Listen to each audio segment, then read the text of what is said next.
Hello mommies and daddies, mommy says it में आप सभी का स्वागत है। आप अपने बच्चों को इंग्लिश सिखाना चाहते हैं बट आप ये नहीं समझ पा रहे हैं कि शुरू कहाँ से करना है, उन्हें इंग्लिश कैसे इंट्रोड्यूस करें, कैसे उन्हें इंग्लिश सिखाएं। तो इस वीडियो को ज़रूर देखिएगा क्योंकि आज इस वीडियो में मैंने अपना हमारा एक्सपीरियंस शेयर किया है कि कैसे हमने रशु को इंग्लिश लैंग्वेज से इंट्रोड्यूस कराया और कैसे वो इंग्लिश लैंग्वेज को सीख रहा है और उसने काफ़ी कुछ अडेप्ट करा भी है। वीडियो स्टार्ट करने से पहले मैं आपको एक बात बता दूं, अगर आपको इंग्लिश नहीं आती है, एज पेरेंट्स आपको इंग्लिश नहीं आती है तो घबराइए नहीं। इसका मतलब ये नहीं है कि आपका बच्चा इंग्लिश नहीं बोल सकता। इवन उसको इंग्लिश सिखाते सिखाते आप भी इंग्लिश बोलना सीख सकते हैं। तो चलिए वीडियो स्टार्ट करते हैं। Tip number 1, age of learning English. कोई भी लैंग्वेज सीखने की क्या उम्र होती है, क्या एज होती है जब हम कोई भी लैंग्वेज सीख सकते हैं? वेल, ऐसा कोई डेजिग्नेटेड एज नहीं है कोई भी लैंग्वेज सीखने के लिए। आप कभी भी आप किसी भी एज में बच्चों को इंग्लिश लैंग्वेज से इंट्रोड्यूस करा सकते हैं। हमारे बच्चे छोटे होते हैं, जब वो 5-6 महीने के बोलना भी नहीं शुरू करते हैं तब हम सोचते हैं बच्चे तो अभी छोटे हैं, ये क्या बोलेगा, ये क्या समझेंगे। लेकिन ऐसा नहीं है। अगर आप उसी एज से बच्चों के साथ इंग्लिश में कम्युनिकेट करना स्टार्ट कर देंगे तो बच्चे डेफिनेटली अपनी इंग्लिश, जो उनको माहौल मिलेगा उस इन्वायरमेंट से, डेफिनेटली उससे बच्चों को लिसनिंग स्किल डेवलप होगी। धीरे धीरे आप देखेंगे कोई भी पेरेंट्स अपनी नेटिव लैंग्वेज में अगर बच्चों से बात करते हैं, बच्चे उस लैंग्वेज को बहुत जल्दी सीख जाते हैं। तो आप यही कोशिश करिए कि आपका बच्चा जितनी जल्दी हो सके आप उनको इस लैंग्वेज से इंट्रोड्यूस करवाइए। जब बच्चे 5-6 महीने के होते हैं तो हम सोचते हैं उन्हें कुछ पता नहीं है, वो क्या समझेंगे हमारी भाषा को, हमारी लैंग्वेज को। तो हम जब वो रोते हैं या डिस्कम्फर्ट होते हैं या कुछ हम उनसे बात करते हैं तो हम उनके लिए रेटल्स बजा देते हैं, हम उनके म्यूज़िक वाले टॉयज़ चला देते हैं ताकि वो उनका डिस्ट्रैक्शन हो जाए। बट ऐसा नहीं है। उस टाइम पे आप अपने बच्चों से बात करिए इंग्लिश में, क्योंकि जो बच्चा है वो अपने पेरेंट्स की जो आवाज़ है, अपने पेरेंट्स की आवाज़ से बच्चे को बहुत कामनेस और सूदिंग मिलता है और उसे बच्चे को पेरेंट्स की आवाज़ सुनना बहुत अच्छा लगता है। तो उस टाइम पे आप बच्चों से इंग्लिश में कम्युनिकेट कर सकते हैं। और आप ये बिल्कुल मत सोचिए कि बच्चा 5-6 महीने का है, बच्चा बोल नहीं सकता है, लेकिन बच्चा समझता है अपने पेरेंट्स की आवाज़, अपने पेरेंट्स को वो फील करता है। तो आप उस टाइम पीरियड से स्टार्ट कर सकते हैं।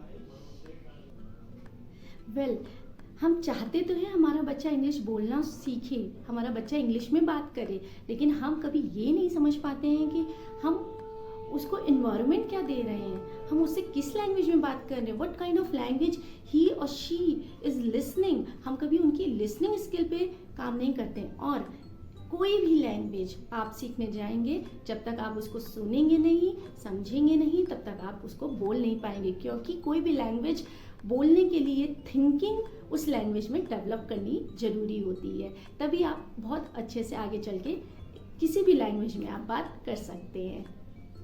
बच्चे हमें इमिटेट करते हैं, तो आप उनके सामने ऐसा माहौल दीजिए कि वो आप उनसे इंग्लिश में बात करिए, इंग्लिश में न्यूज़ सुनिए, इंग्लिश में सॉन्ग सुनिए, इंग्लिश में डांस करिए, एवरीथिंग। आप जब बच्चों की सराउंडिंग में हैं, आप कोशिश करिए कि आप 80 to 90% इंग्लिश में बात करें। अब छोटे बच्चों के साथ इतने हार्ड वर्ड यूज़ नहीं करने पड़ते हैं, आप इजी वर्ड्स के साथ भी अपनी इंग्लिश लैंग्वेज को बच्चों को इंट्रोड्यूस करा सकते हैं। Tip number 2, environment.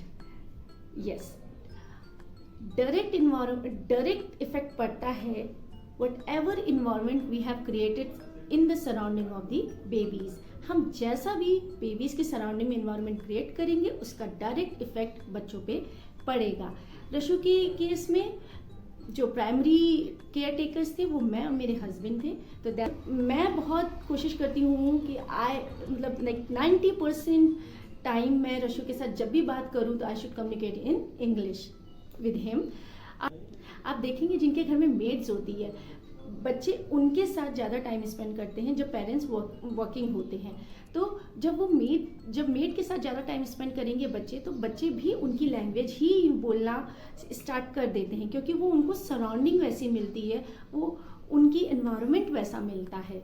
इसलिए बच्चे को जैसा आप एनवायरनमेंट देंगे बच्चे वैसा ही बोलना स्टार्ट करेंगे। Tip number 3, avoid nicknames. Yes, आपको बच्चों के साथ कोई भी वोकैब या फिर कोई भी वर्ड जब भी आप उनसे बात करें इंग्लिश में, उनको शॉर्टकट नहीं बोलना, उनको कोई भी निकनेम नहीं देना है। Suppose like in the case of Rashu, उसको कभी भी उसको वाटर चाहिए होता था या उसको पानी चाहिए होता था, वी नेवर सेज कि रशु को मम चाहिए। We always used to say Rashu do you want water, and he said, अपनी इशारों में या अपनी बातों में वो समझता था, वो अपनी लिसनिंग स्किल पे काम करता था, डेवलप होती थी उसकी थिंकिंग उस वे में, and then he used to express कि yes I want this water, not the mum. Okay, दूध चाहिए, मिल्कू चाहिए, वी यू अंडरस्टैंड। हम कई सारे शॉर्टकट्स या शॉर्ट प्यार भरे शब्द हम उन बच्चों के सामने इंट्रोड्यूस कर देते हैं, बच्चे जिससे कंफ्यूज हो जाते हैं। जो उनका माइंड प्रोसेस है, जो माइंड में प्रोसेस हो रही है उनके, वो सारी चीज़ें कंफ्यूज हो जाती हैं वर्ड्स को लेके। बच्चों को कभी भी कंफ्यूज नहीं करना है। सो अवॉइड निकनेम्स। टिप नंबर 4, बच्चों को सिखाना क्या है। आप बच्चों को उनकी जितनी भी सराउंडिंग्स हैं आप वो सिखाइए। उन वर्ड्स को इंग्लिश में पहले सिखाइए, like fan, light, refrigerator, television, telephone, mobile, plants, trees, insects. There are n number of things available in the surrounding of the babies. So आप स्टार्टिंग में पहले बच्चों को सिंगल वर्ड इंग्लिश में बोलना सिखाइए। Then gradually over the period of time जब वो सिंगल वर्ड्स बोलना सीख जाते हैं, जब वो सेंटेंस बनाने लगते हैं 2 या 3 वर्ड्स के, तब आप ग्रेजुअली आगे उनको फिलर्स दे सकते हैं या उनका सेंटेंस कंप्लीट कर सकते हैं। जब भी आप बच्चों से बात करें, कोई भी एक वर्ड अगर आप इंग्लिश में बात कर रहे हैं बच्चों को, कोई भी वर्ड अगर आप बच्चों को बता रहे हैं, तो you have to be little loud, clear and little dramatic with the word.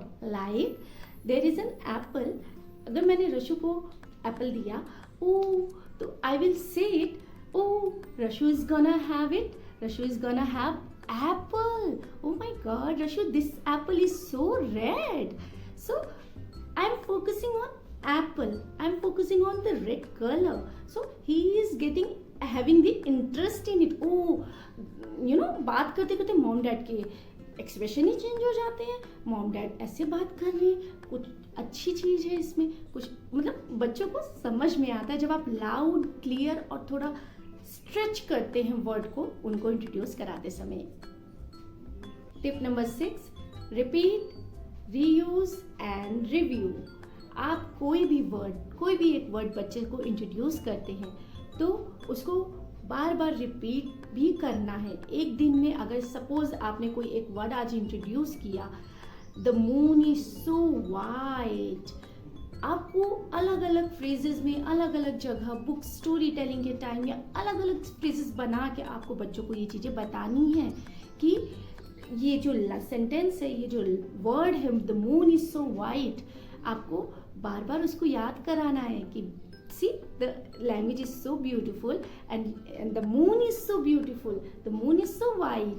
सो आप इस तरह अगर उनको ये सेंटेंस रिपीट करेंगे तो बच्चों के माइंड में एक मेमोरी क्रिएट होगी और वो उसे लॉन्ग टर्म तक याद कर पाएगा, मेमोराइज कर पाएगा। Tip number 7, engagement in English. Whatever the quality time you are spending with your child, it has to be in English. आप कोशिश करिए, आपको इंग्लिश नहीं भी आती, आप टूटी फूटी इंग्लिश बोलिए, आप बेसिक लैंग्वेज बोलिए, बिल्कुल फ्लॉन्ट इंग्लिश नहीं बोलनी है, कोई दिक्कत नहीं है, आप नॉर्मल इंग्लिश बोलिए। आप बच्चों के साथ जो भी क्वालिटी टाइम स्पेंड कर रहे हैं, प्लीज़ उसमें आप कोशिश करिए कि आप मैक्सिमम टाइम इंग्लिश में बात करें, क्योंकि जब हम बच्चों के लिसनिंग स्किल्स पे काम करेंगे तभी उनके माइंड में थिंकिंग डेवलप होगी टूवर्ड्स दिस लैंग्वेज, एंड तभी वो इस लैंग्वेज के प्रति फ्लुएंट हो पाएंगे, अंडरस्टैंड कर पाएंगे और इजीली बोल पाएंगे। टिप नंबर 8, कमेंट मोर, क्वेश्चन लेस। यस, आपको बच्चों से क्वेश्चन नहीं पूछना है। जैसे आपने एक बार बता दिया, आज आपने अपने बच्चे को एक चीज बताई, suppose there is a moon. अब आप नेक्स्ट डे एक्सपेक्ट करेंगे कि वो बच्चे, मैंने तो कल बताया था कि there is a moon in the sky. Now अब आप क्वेश्चन करेंगे बच्चे से, baby what is this? No, don't do that. Even आप इसकी जगह आप खुद से बोलिए, wow the moon is so white. इससे क्या होगा, बच्चे के माइंड में मेमोरीज क्रिएट होंगी। आप उनको कमेंट करिए, उन वर्ड से रिलेटेड कमेंट करिए, like the Apple is so red. Understand? The apple is so red. I have introduced yesterday to Rashu that the apple is so red. Okay, and today I am commenting on that apple is so red. So he is, he is having the memory from yesterday that yes, mama told me the apple is so red. So he start thinking in the English language. So guys, ये थे हमारे सारे experience in 3.5 साल की journey में, जो tips हमने, जो ट्रिक्स हमने यूज़ करी रशु को इंग्लिश लैंग्वेज से इंट्रोड्यूस कराने में, उसको सिखाने में, उसके लिसनिंग स्किल्स पे काम करने में। आप ये सारे ट्रिक्स एंड टिप्स यूज़ करिए। Definitely it gonna help you and to build this language and to build the thought in the mind of the babies for this language. Do like, share and subscribe our channel. Till then, stay tuned.